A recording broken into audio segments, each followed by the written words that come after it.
Hello everyone, Mittal उच्च माध्यमिक विद्यालय की ऑनलाइन क्लासेज में आप सभी का स्वागत है।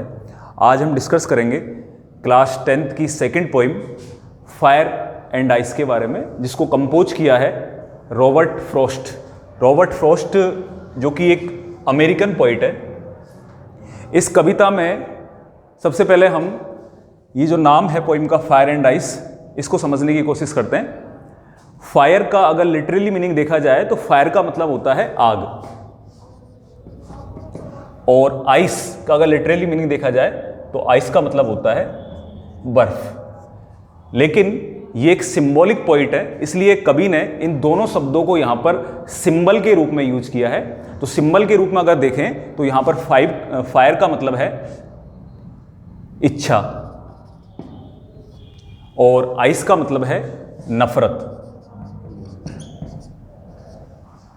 इस कविता में कवि ये बता रहे हैं कि इस दुनिया के नष्ट होने की दो संभावनाएं हैं। पहली संभावना यह है कि अगर इंसान की इच्छाएं एक्सट्रीमली हो जाए, अत्यधिक बढ़ जाए, तो वो दुनिया के नष्ट होने का कारण बन सकती है।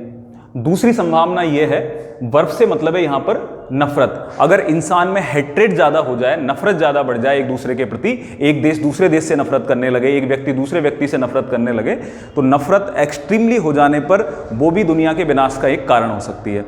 तो अब इस पोइम को हम लाइन बाय लाइन एक्सप्लेन करते हैं, समझने की कोशिश करते हैं। कवि कह रहा है सम से मतलब है कवि का यहां पर कुछ लोग कहते हैं द वर्ल्ड विल एंड, कि इस दुनिया का अंत हो सकता है इन फायर, आग के द्वारा। तो आग का मतलब हमने यहां पर देखा इच्छा, यानी कि कुछ लोगों का यह मानना है कि इच्छाएं अगर इंसान में अत्यधिक हो जाए, एक्सट्रीमली हो जाए, तो वो दुनिया के नष्ट होने का कारण हो सकता है। इसको हम इस उदाहरण से समझ सकते हैं, जैसे हिटलर के एग्जाम्पल से हम इसको समझ सकते हैं। हिटलर जिसकी इच्छाएं, जिसकी महत्वाकांक्षाएं अत्यधिक हो गई थी, उसने काफ़ी युद्ध किए, उसमें कई लोग मारे गए। तो इसका मतलब दुनिया के एक नष्ट होने का एक कारण ये भी हो सकती है, इच्छाएं भी। अगर इंसान की इच्छाएं अत्यधिक हो जाए तो वो दुनिया के नष्ट होने का कारण बन सकती है। आगे कवि बता रहा है सम से, कि कुछ लोग कहते हैं इन आइस, कि ये दुनिया बर्फ से नष्ट हो सकती है। बर्फ से यहां पर कवि ने इसको सिंबल के रूप में यूज किया है। बर्फ से मतलब है नफरत। यदि इंसान में हेट्रेड बहुत ज़्यादा हो जाए, एक व्यक्ति दूसरे से बहुत ज़्यादा नफरत करने लगे, एक कंट्री दूसरी कंट्री से नफरत करने लगे, तो नफरत के वजह से युद्ध होते हैं और युद्धों की वजह से दुनिया के नष्ट होने का वो एक कारण बन सकता है। जैसे काफ़ी फर्स्ट वर्ल्ड वॉर हुआ, सेकेंड वर्ल्ड वॉर हुआ, जिससे दुनिया के नष्ट होने की संभावनाएं बनी। तो उस तरीके से अगर नफरत अत्यधिक हो जाए तो वो दुनिया के नष्ट होने का एक कारण बन सकती है। आगे कवि कह रहा है from what I have tested, क्योंकि आई हैव टेस्टेड, टेस्ट का मतलब होता है चखना, लेकिन यहां पर कवि टेस्ट को यूज कर रहा है एक्सपीरियंस के रूप में। यानी कवि कह रहा है व्हाट आई हैव टेस्टेड, कि मैं एक्सपीरियंस कर चुका हूं डिजायर यानी इच्छाओं को।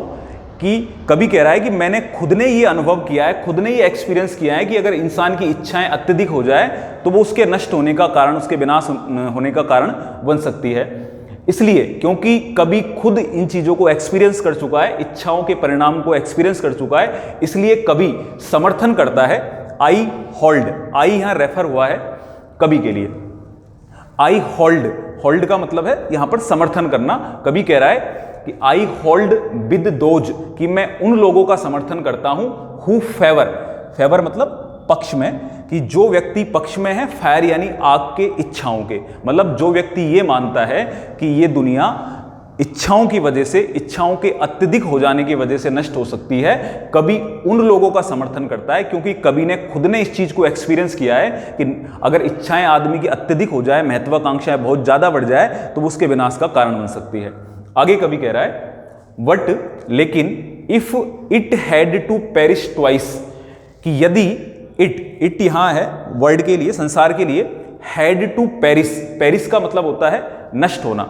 कवि कह रहा है कि यदि इस दुनिया को पेरिश यानी नष्ट होना पड़े, ट्वाइस यानी दो बार, ट्वाइस टू से बना है, ट्वाइस का मतलब होता है दो बार, कि यदि इस दुनिया को दोबारा नष्ट होना पड़े, दो बार नष्ट होना पड़े, आई थिंक, तो मैं सोचता हूं, यानी कवि सोचता है, I know enough of hate, कि मैं हेट को भी, नफरत को भी पर्याप्त रूप से जानता हूं। यानी कवि ने ऊपर की लाइनों में बताया था कि वो उसका समर्थन करता है जो ये मानते हैं कि इच्छाओं की वजह से दुनिया नष्ट हो सकती है। तो आगे कवि बता रहे हैं कि अगर दुनिया को एक से अधिक बार नष्ट होना पड़े, 2 बार नष्ट होना पड़े, तो नफरत भी दुनिया के नष्ट होने का एक पर्याप्त कारण हो सकती है। यह भी एक वजह हो सकती है कि दुनिया के नष्ट होने की। आगे कवि कह रहा है टू से दैट, मेरा मानना है, फॉर डिस्ट्रक्शन आइस, बर्फ से होने वाला विनाश। डिस्ट्रक्शन का मतलब होता है विनाश, कि बर्फ से यानी कि नफरत से होने वाला विनाश भी इज ऑल्सो ग्रेट, महान होगा। महान से मतलब अत्यधिक होगा। कभी कह रहा है कि नफरत तो, इच्छाएं तो दुनिया के नष्ट होने का कारण है ही है, मैं इसको मानता हूं, लेकिन यदि दुनिया को एक बार फिर से नष्ट होना पड़े तो इंसान की जो नफरत है, एक दूसरे के प्रति इंसान के लिए जो नफरत है, हेट्रेट है, वो भी दुनिया के नष्ट होने का एक कारण बन सकती है, और ये कारण भी एक बहुत बड़ा कारण हो सकता है। आगे कभी कह रहा है एंड वुड सुफाइस, सुफाइस का मतलब होता है पर्याप्त, कि नफरत से होने वाला जो कारण है दुनिया के नष्ट होने का, वो भी एक पर्याप्त कारण होगा।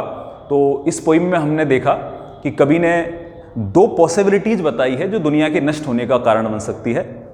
फर्स्ट पॉसिबिलिटी है फायर, यानी कि इच्छाएं, कि इच्छाओं के अत्यधिक बढ़ जाने से ये दुनिया के विनाश होने का एक कारण बन सकती है।